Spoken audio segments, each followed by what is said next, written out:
Yesterday, as of time of recording, February 9th, the Nerd Street Gamers 2022 Winter Championship just finished with XSET defeating Pittsburgh Knights 2-0 in the grand final. I'm not going to be here to go through the entire series. I would just recommend that everyone go and watch it on their own, because despite being only 2 of the 3 potential maps, it was still a very, very good series by both teams involved.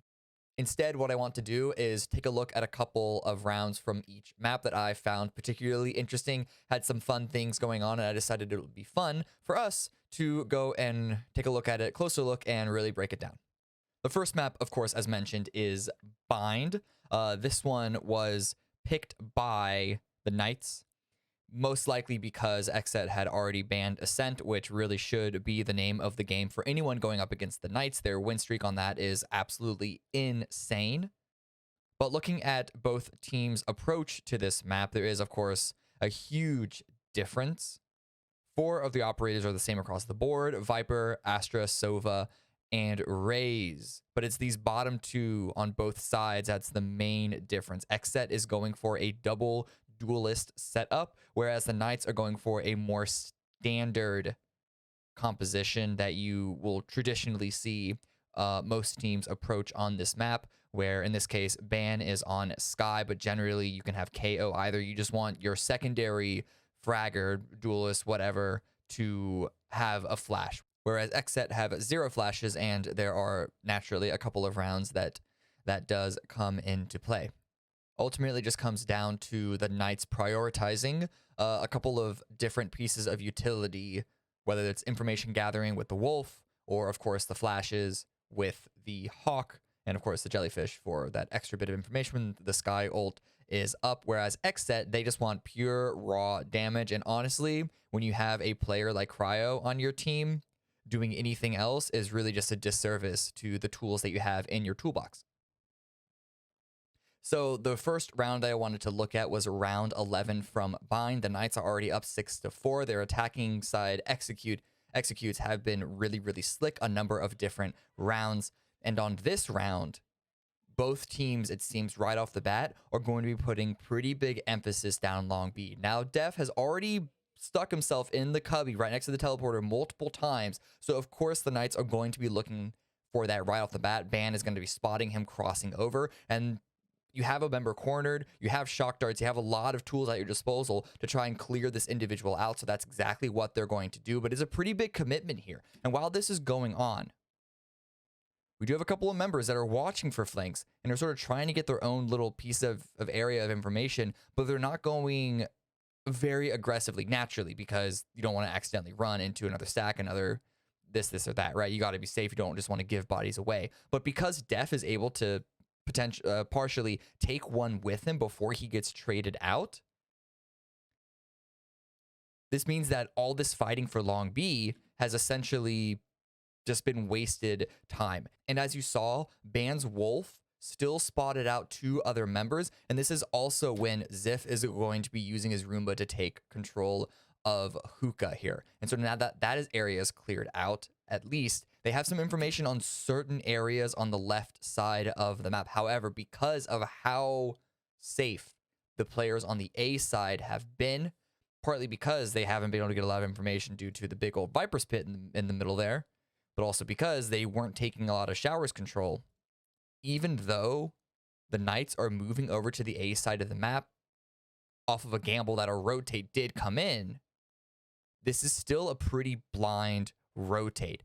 And what really catches them up in this round is how fast XSET are pushing. Already they're going to be pushing out. These guys want to fight. They want to take these frags. They want to take these engagements.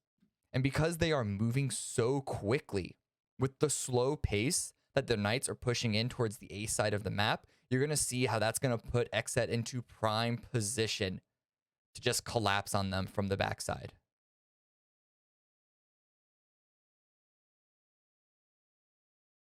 All 4 members of Knights have been grouped up, clearing in through Showers.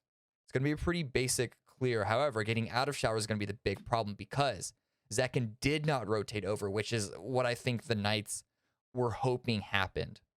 With all that pressure coming out from long B, they were hoping that a rotate did come through, but Zekin stood his ground on top of this elevated position with a great one-way smoke from Aaron, who has, of course, been hanging out in his Viper's pit the whole time.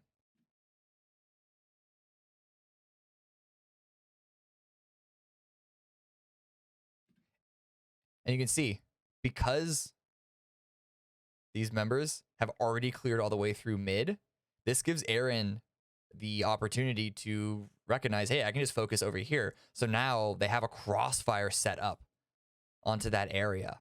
And even though the Knights making a rotate away from B onto A was a decent gamble, considering the pressure that was happening on B, they had no information really of what was happening over here. So they're instead just going to be walking into a setup that is ultimately just going to destroy them.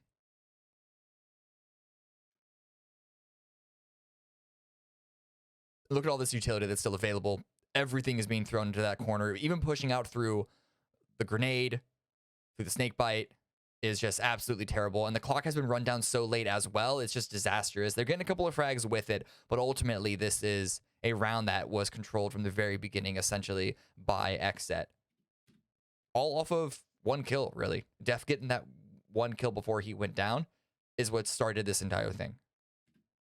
The next round from Bind that I wanted to look at was round 17, which I think has some interesting macro plays from XSET specifically. This is the second half, so XSET are now going to be on the attacking side. And again, just looking at where the setup is going to be at the start, it is going to be a full A take, a split through showers, as well as mid. The Viper's wall is already getting set up to allow them to approach U-Haul without getting spotted.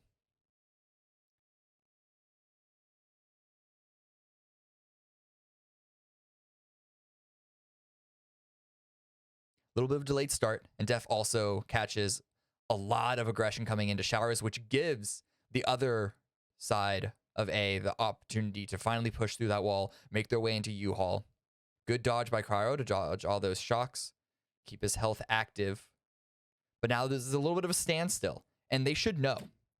XSET should know that while this is happening, while this sort of line of scrimmage is set here, I mean, I got Viper over here, but essentially line of scrimmage is, let me make this pretty. I'm going to make this pretty. I'm going to make this prettier. Essentially, can I make this thinner?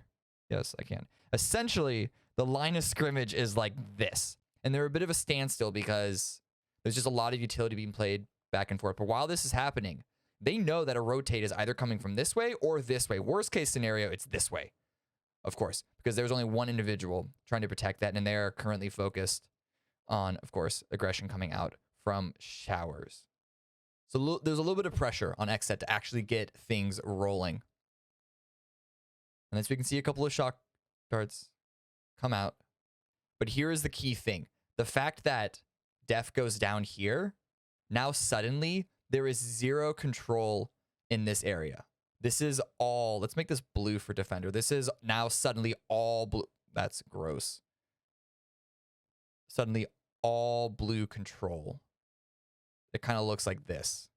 They have this one, attackers have this one tiny little pocket here, and they are about to get surrounded, which is why it is absolutely crucial for Cryer to do what he does best, which is make an aggressive play on a duelist.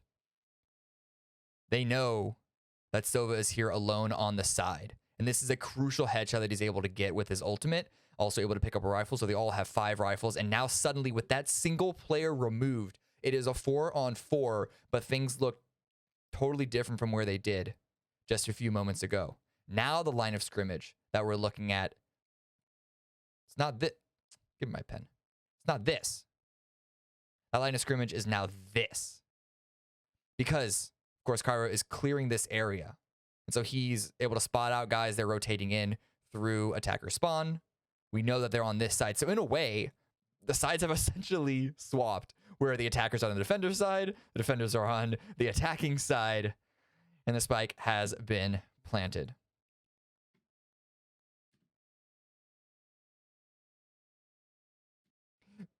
BCJ getting one before he goes down is absolutely crucial, but already you can also see the Astro Wall going up, cutting, I don't need to draw, you can see it right here, just cutting the entire site in half. That's going to cut out all the attacking side who are defending the site away from the spike.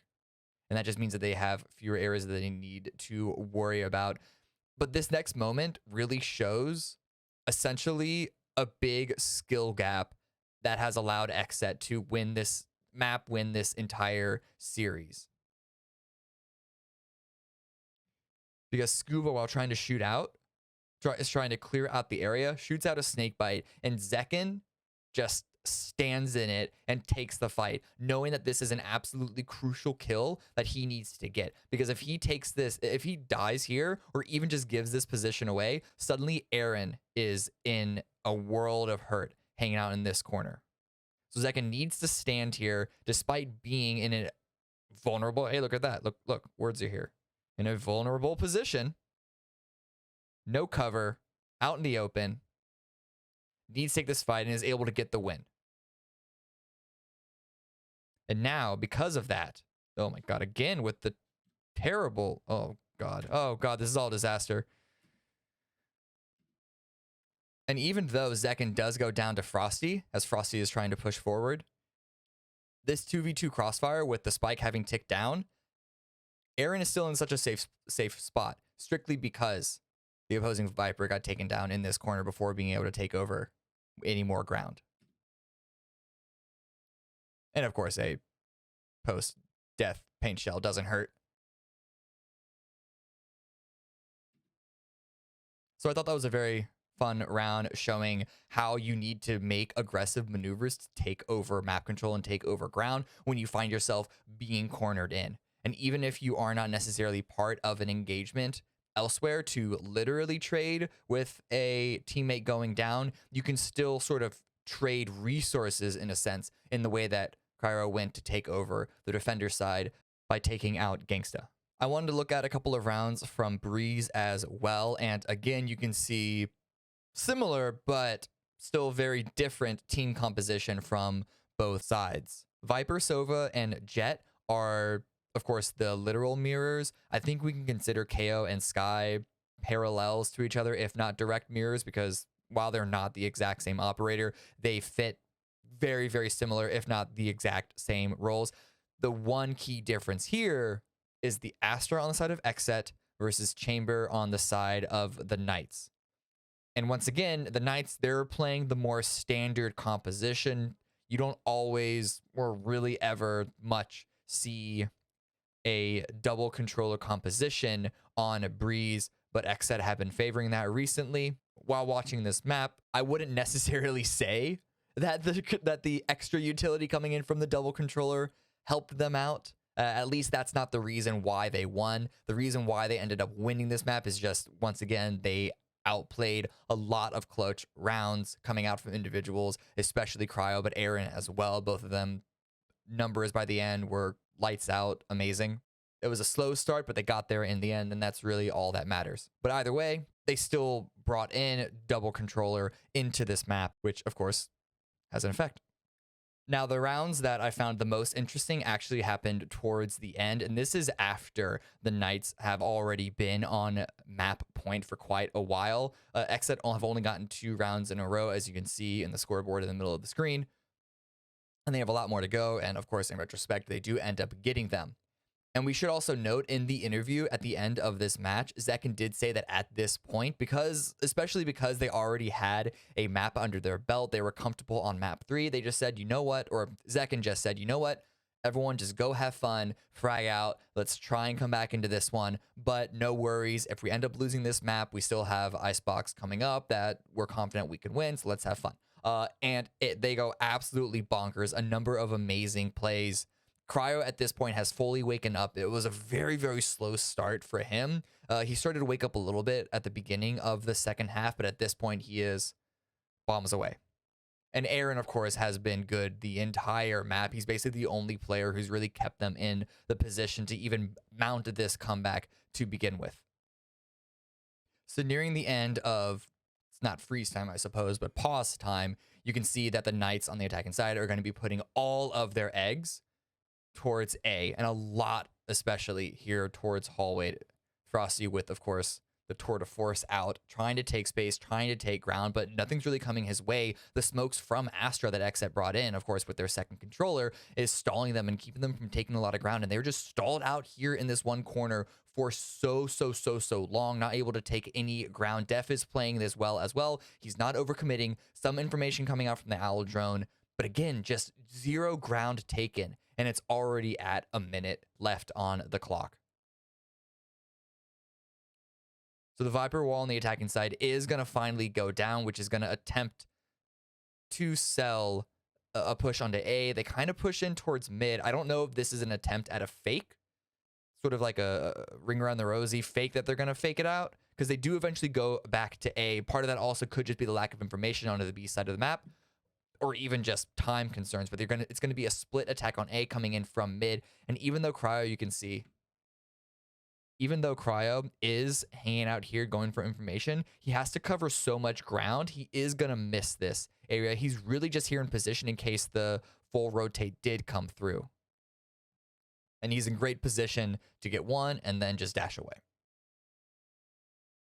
But alternatively, you could say this is a positive because he's not playing out in the open, watching down mid, even though this does give control of the area of the entire midsection to the Knights. He's not giving a potential death away because he is by himself and there is 0 trade potential. But the flip side is, while giving away mid, BCJ has been lurking in through cave this entire time, and of course using Aaron's wall to his advantage while he does that. And this position really is the position that allows XSET to not give away this round, because a pincer approach like this, especially with a player in halls, can be quite dangerous. And we'll see how that plays out. Just look how far up Frosty has been able to get. KO ultimate comes out. Zekin can't even get one, though, before he's taken out by Ziff. And that pulls Def, you can see, out and around, which gives Frosty the opportunity to sling in from the north side. So that's what I mean here. Frosty is able to take that kill there because Def needed to rotate and fill this area. Frosty was able to fill that way and sort of reclaim that area. And now they have them all. The Knights have XSET essentially all surrounded, but BCJ's position is absolutely crucial. And you have to mention as well the Astra Wall coming into play. This Astra Wall splits both sides of the Knights, so where Chamber cannot get the assistance from the rest of the teammates, and the other teammates alive, they're trying to go after BCJ because they got the spike plant down. But as long as BCJ is in cave, they're not going to be in a comfortable post-plant position. And because of that, BCJ smartly doesn't stick around. He falls away. He knows that his very existence is the important part. And we do see some good frags coming out from Cryo as well as BCJ. And now, all of a sudden, even though it looked like for a couple of moments that Knights had really solid control of the site and the way that they've sort of maneuvered around, it's just all been taken away from them in an instant. Not much else that band can do. BCJ is just trying to be a nuisance. And he does get a kill. Cryo wasn't in like the best position to stop that spray through the smoke. But of course, any spray through a smoke, there's a little bit of chance involved, a little bit of a guesstimation. But Cryo is there for the immediate trade, has been put in that operator to really good use. And now they are one round closer to bringing it to the eventual overtime. So the final round that I wanted to look at wasn't an entire round, more so a particular moment. XSET have been continuing that comeback streak, but now Cryo is left in a 1 versus 2 clutch situation. The spike is about to go down, and as you can see, Scuba having landed 3 kills so far in this round, taking over the site, has launched the Viper's Pit, and that's going to make the approach very difficult. Cryo does use what's essentially a giant smoke to his advantage to swing around the side, but it's this next moment that I found very entertaining, to say the least. You see what I'm saying? This is something that you can take into your own matches if you want to, but this essentially gives positioning information to Cryo with the barrier of Sky's heal. Scuba was very low. So I do think ultimately the heal was a good use. However, Cryo does use the information to his advantage. He swings around the side. He knows he doesn't need to check cave anymore because they're all going to be on the site itself. And at this point, knows, yep, after checking that corner, knows that they're going to be in the Viper's Pit. Granted, it is still a very hard job for Cryo to then clutch this out, despite knowing where the final two players are. Hitting an amazing headshot there, jumping in the air. Misses those shots, but it doesn't really matter. The fact that he has time to then get the reload and get the final kill is great. On the defuse already, but there is a chance that he wouldn't have even gotten that first kill if it wasn't for the information given away from Sky healing Scuba up. Even though XSET did finish this series in a very dominating fashion, 7 rounds in a row, Cryo completely popping off, but Aaron, of course, also putting up some amazing numbers. The Knights as well had a solid performance, so even if it is a 0-2 loss for them, I am just as excited to see what they can do in Challengers as, of course, we all should be for XSET. I hope you had as much fun looking at these rounds as I did watching them initially. Thanks for watching, thanks for tuning in, and I'll see you next time.